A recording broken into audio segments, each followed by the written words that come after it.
ಒಂದು ಕಡೆ ತನಿಖೆಯ ಹಂತ ಅಂತಿಮ ಘಟ್ಟಕ್ಕೆ ತಲುಪಿದೆ. ಚಾರ್ಜ್ ಶೀಟ್ ಸಿದ್ಧಗೊಳ್ತಾ ಇದೆ, ಸ್ಕ್ರೂಟ್ನಿ ನಡೀತಾ ಇದೆ.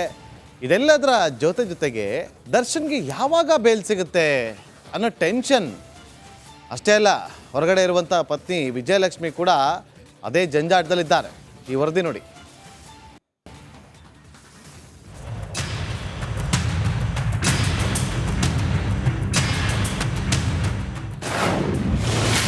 ಜಾಮೀನಿಗಾಗಿ ಪರದಾಡ್ತಿರೋ ದರ್ಶನ್, ಹಿರಿಯ ವಕೀಲರ ಮೊರೆ ಹೋದ ಪತ್ನಿ,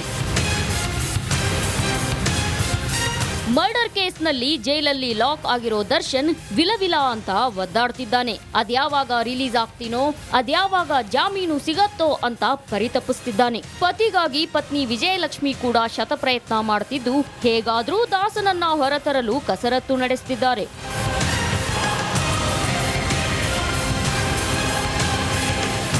ಈಗಾಗಲೇ 2 ಬಾರಿ ವಕೀಲರನ್ನ ಬದಲಿಸಿರೋ ದರ್ಶನ್ ಇದೀಗ ಹಿರಿಯ ವಕೀಲರಿಗಾಗಿ ಮೊರೆ ಹೋಗಿದ್ದಾರೆ. ಹೇಗಾದ್ರೂ ಮಾಡಿ ತನ್ನ ಗಂಡನನ್ನ ಜೈಲಿನಿಂದ ರಿಲೀಸ್ ಮಾಡಿಸುವಂತೆ ಮನವಿ ಮಾಡಿದ್ದಾರೆ ಎನ್ನಲಾಗಿದೆ. ಹೀಗಾಗಿ ಹಿರಿಯ ವಕೀಲರನ್ನೇ ನೇಮಕ ಮಾಡಲು ಪತ್ನಿ ಹರಸಾಹಸ ಪಡುತ್ತಿದ್ದಾರೆ.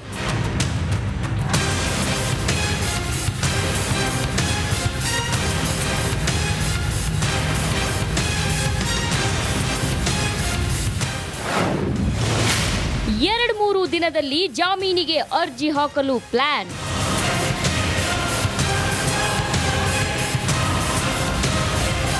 ಈಗಾಗಲೇ ಒಬ್ಬರಾದ್ಮೇಲೆ ಒಬ್ರು ಜಾಮೀನಿಗಾಗಿ ಅರ್ಜಿಯನ್ನ ಹಾಕ್ತಿದ್ದು, ಇದೀಗ ದರ್ಶನ್ ಕೂಡ ಬೇಲ್ ಅರ್ಜಿ ಸಲ್ಲಿಸಲು ಸಜ್ಜಾಗಿದ್ದಾರೆ. 2-3 ದಿನದಲ್ಲಿ ಜಾಮೀನಿಗೆ ಅರ್ಜಿ ಹಾಕಲು ಪ್ಲಾನ್ ಮಾಡಿದ್ದಾರೆ ಎನ್ನಲಾಗಿದೆ. ಹಾಗಾದ್ರೆ ವಿಜಯಲಕ್ಷ್ಮಿ ಯಾವ ಹಿರಿಯ ವಕೀಲರ ಮೊರೆ ಹೋಗಲಿದ್ದಾರೆ? ದಾಸನಿಗೆ ಜಾಮೀನು ಸಿಗುತ್ತಾ ಅಂತ ಕಾದು ನೋಡಬೇಕಿದೆ. Bureau report, republic Kannada.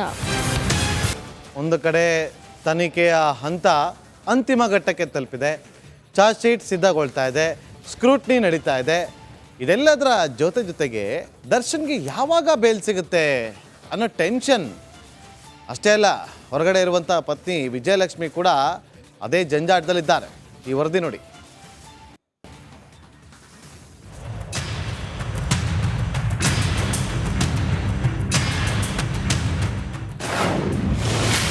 ಜಾಮೀನಿಗಾಗಿ ಪರದಾಡ್ತಿರೋ Darshan, ಹಿರಿಯ ವಕೀಲರ ಮೊರೆ ಹೋದ ಪತ್ನಿ,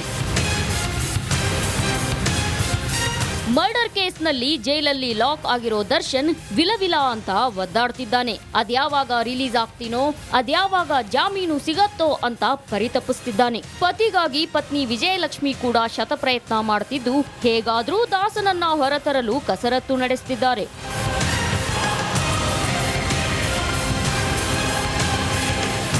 ಈಗಾಗಲೇ 2 ಬಾರಿ ವಕೀಲರನ್ನ ಬದಲಿಸಿರೋ ದರ್ಶನ್ ಇದೀಗ ಹಿರಿಯ ವಕೀಲರಿಗಾಗಿ ಮೊರೆ ಹೋಗಿದ್ದಾರೆ. ಹೇಗಾದ್ರೂ ಮಾಡಿ ತನ್ನ ಗಂಡನನ್ನ ಜೈಲಿನಿಂದ ರಿಲೀಸ್ ಮಾಡಿಸುವಂತೆ ಮನವಿ ಮಾಡಿದ್ದಾರೆ ಎನ್ನಲಾಗಿದೆ. ಹೀಗಾಗಿ ಹಿರಿಯ ವಕೀಲರನ್ನೇ ನೇಮಕ ಮಾಡಲು ಪತ್ನಿ ಹರಸಾಹಸ ಪಡುತ್ತಿದ್ದಾರೆ.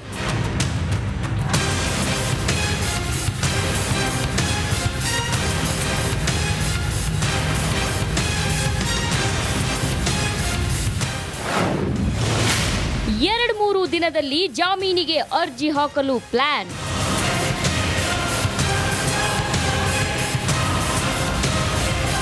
ಈಗಾಗಲೇ ಒಬ್ಬರಾದ್ಮೇಲೆ ಒಬ್ರು ಜಾಮೀನಿಗಾಗಿ ಅರ್ಜಿಯನ್ನ ಹಾಕ್ತಿದ್ದು, ಇದೀಗ ದರ್ಶನ್ ಕೂಡ ಬೇಲ್ ಅರ್ಜಿ ಸಲ್ಲಿಸಲು ಸಜ್ಜಾಗಿದ್ದಾರೆ. 2-3 ದಿನದಲ್ಲಿ ಜಾಮೀನಿಗೆ ಅರ್ಜಿ ಹಾಕಲು ಪ್ಲಾನ್ ಮಾಡಿದ್ದಾರೆ ಎನ್ನಲಾಗಿದೆ. ಹಾಗಾದ್ರೆ ವಿಜಯಲಕ್ಷ್ಮಿ ಯಾವ ಹಿರಿಯ ವಕೀಲರ ಮೊರೆ ಹೋಗಲಿದ್ದಾರೆ? ದಾಸನಿಗೆ ಜಾಮೀನು ಸಿಗುತ್ತಾ ಅಂತ ಕಾದು ನೋಡಬೇಕಿದೆ. Bureau report, republic Kannada. ಒಂದು ಕಡೆ ತನಿಖೆಯ ಹಂತ ಅಂತಿಮ ಘಟ್ಟಕ್ಕೆ ತಲುಪಿದೆ. ಚಾರ್ಜ್ ಶೀಟ್ ಸಿದ್ಧಗೊಳ್ತಾ ಇದೆ, ಸ್ಕ್ರೂಟ್ನಿ ನಡೀತಾ ಇದೆ. ಇದೆಲ್ಲದರ ಜೊತೆಗೆ ದರ್ಶನ್ಗೆ ಯಾವಾಗ ಬೇಲ್ ಸಿಗುತ್ತೆ ಅನ್ನೋ ಟೆನ್ಷನ್. ಅಷ್ಟೇ ಅಲ್ಲ, ಹೊರಗಡೆ ಇರುವಂಥ ಪತ್ನಿ ವಿಜಯಲಕ್ಷ್ಮಿ ಕೂಡ ಅದೇ ಜಂಜಾಟದಲ್ಲಿದ್ದಾರೆ. ಈ ವರದಿ ನೋಡಿ.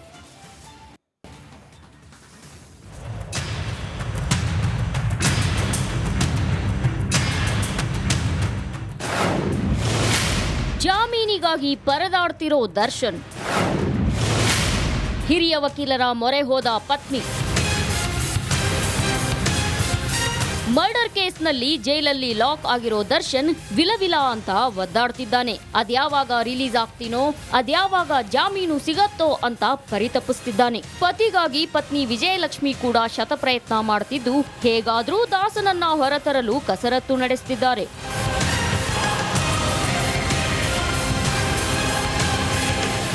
ಈಗಾಗಲೇ 2 ಬಾರಿ ವಕೀಲರನ್ನ ಬದಲಿಸಿರುವ ದರ್ಶನ್ ಇದೀಗ ಹಿರಿಯ ವಕೀಲರಿಗಾಗಿ ಮೊರೆ ಹೋಗಿದ್ದಾರೆ. ಹೇಗಾದ್ರೂ ಮಾಡಿ ತನ್ನ ಗಂಡನನ್ನ ಜೈಲಿನಿಂದ ರಿಲೀಸ್ ಮಾಡಿಸುವಂತೆ ಮನವಿ ಮಾಡಿದ್ದಾರೆ ಎನ್ನಲಾಗಿದೆ. ಹೀಗಾಗಿ ಹಿರಿಯ ವಕೀಲರನ್ನೇ ನೇಮಕ ಮಾಡಲು ಪತ್ನಿ ಹರಸಾಹಸ ಪಡುತ್ತಿದ್ದಾರೆ.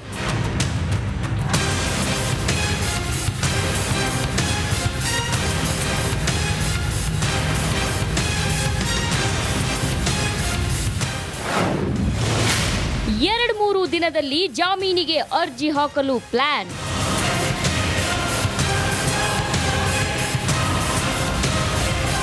ಈಗಾಗಲೇ ಒಬ್ಬರಾದ್ಮೇಲೆ ಒಬ್ರು ಜಾಮೀನಿಗಾಗಿ ಅರ್ಜಿಯನ್ನ ಹಾಕ್ತಿದ್ದು ಇದೀಗ ದರ್ಶನ್ ಕೂಡ ಬೇಲ್ ಅರ್ಜಿ ಸಲ್ಲಿಸಲು ಸಜ್ಜಾಗಿದ್ದಾರೆ. 2-3 ದಿನದಲ್ಲಿ ಜಾಮೀನಿಗೆ ಅರ್ಜಿ ಹಾಕಲು ಪ್ಲಾನ್ ಮಾಡಿದ್ದಾರೆ ಎನ್ನಲಾಗಿದೆ. ಹಾಗಾದ್ರೆ ವಿಜಯಲಕ್ಷ್ಮಿ ಯಾವ ಹಿರಿಯ ವಕೀಲರ ಮೊರೆ ಹೋಗಲಿದ್ದಾರೆ?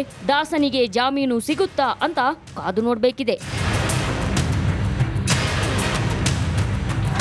Bureau report, republic Kannada. ನಮಸ್ಕಾರ, ಕರ್ನಾಟಕ ಪ್ರೈಮ್ ಟೈಮ್ಗೆ ಸ್ವಾಗತ. ನಾನು ಜಯಪ್ರಕಾಶ್ ಶೆಟ್ಟಿ. ಇಡೀ ಕರ್ನಾಡು ಇವತ್ತು ರೆಬೆಲ್ ಆಗಿ ನಿಂತಿದೆ.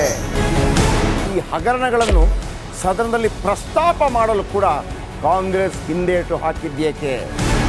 ನಿಮ್ಗೆ ಸಂಬಳ ಅದಕ್ಕೆ, ನಿಮಗೆ ವಾಹನ ಅದಕ್ಕೆ, ನಿಮಗೆ ವೆಪನ್ ಅದಕ್ಕೆ, ನೀವು ಅದನ್ನು ಸೆರೆ ಹಿಡಿಬೇಕಾಗಿತ್ತು. ನೀವು ವಿದ್ಯುತ್ ಬರ ಇದೆ ಅಂತ ಹೇಳ್ತಾ ಇದ್ದೀರಿ, ಎಲ್ಲಿ ಬರ ಇದೆ ನೀವು ಹೇಳಬೇಕು. ಪಾಕಿಸ್ತಾನ್ ಆಕ್ಯುಪೈಡ್ ಕಾಶ್ಮೀರ್ ಅದು ಎಂದೆಂದಿಗೂ ನಮ್ಮದು. 40 ಮೆಷಿನ್ಗಳು ತಂದಿತ್ತು ನೋಟ್ ಎಣಿಸುವುದಕ್ಕೆ, ಅದೇ ಹಾಳಾಯಿತು. ಮಥುರಾದ ಗಲಾಟೆ ಇದೆಯಲ್ಲ, ಅದು ಸ್ಥಳೀಯವಾಗಿ ಕೂತು ಪರಿಹರಿಸಬಹುದಾದಂಥ ಕಾನೂನಿದೆ. ಗ್ಯಾರಂಟಿ ಯೋಜನೆಯಿಂದ ನಷ್ಟ ಆಗಿದೆ, ಲಾಭ ಆಗಿದೆ, ದಯವಿಟ್ಟು ಹೇಳಿ. Dawood Ibrahim most wanted criminal ಯಾವಾಗಾದ ಅಂದರೆ ಇಲ್ಲಿ ತನಕ ಭಾರತ ದೇಶದಲ್ಲಿ ಓರ್ವ ದಲಿತ ಪ್ರಧಾನಿಯಾದಂಥ ಇತಿಹಾಸವೇ ಇಲ್ಲ. ರಿಪಬ್ಲಿಕ್ ವರ್ಲ್ಡ್ ಆಪ್ ಇದು ಕೇವಲ ಅಪ್ಲಿಕೇಶನ್ ಅಲ್ಲ, ಸಮಗ್ರ ಸುದ್ದಿಗಳ ಸಂಪರ್ಕ ಮಾರ್ಗಕ್ಕೆ ಕ್ರಾಂತಿಕಾರಿ ಬದಲಾವಣೆ. ರಿಪಬ್ಲಿಕ್ ವರ್ಲ್ಡ್ ಆಪ್ ಕೇವಲ ಸುದ್ದಿ ಅಪ್ಲಿಕೇಶನ್ ಅನ್ನ ಪರಿಚಯ ಮಾಡ್ತಾ ಇಲ್ಲ, ಬದಲಾಗಿ ಡಿಜಿಟಲ್ ಸುದ್ದಿ ಬಳಕೆಯ ಹೊಸ ಯುಗಕ್ಕೆ ನಾಂದಿ ಹಾಡ್ತಾ ಇದೆ. ಇದೊಂದು ಬ್ರೇಕಿಂಗ್ ನ್ಯೂಸ್, ಪ್ರಭಾವಶಾಲಿ ಕಾರ್ಯಕ್ರಮಗಳಿಗೆ ಗಟ್ಟಿಯಾದ ವೇದಿಕೆ. ರಿಪಬ್ಲಿಕ್ ವರ್ಲ್ಡ್ ಅಪ್ಲಿಕೇಶನ್ ಈಗ ಲೈವ್ ಆಗಿದೆ. ಗೂಗಲ್ ಪ್ಲೇ ಸ್ಟೋರ್ ಮತ್ತು ಆಪಲ್ ಆಪ್ ಸ್ಟೋರ್ ಎರಡರಲ್ಲೂ ಲಭ್ಯವಿದೆ. ಈಗಲೇ ಡೌನ್ಲೋಡ್ ಮಾಡಿ.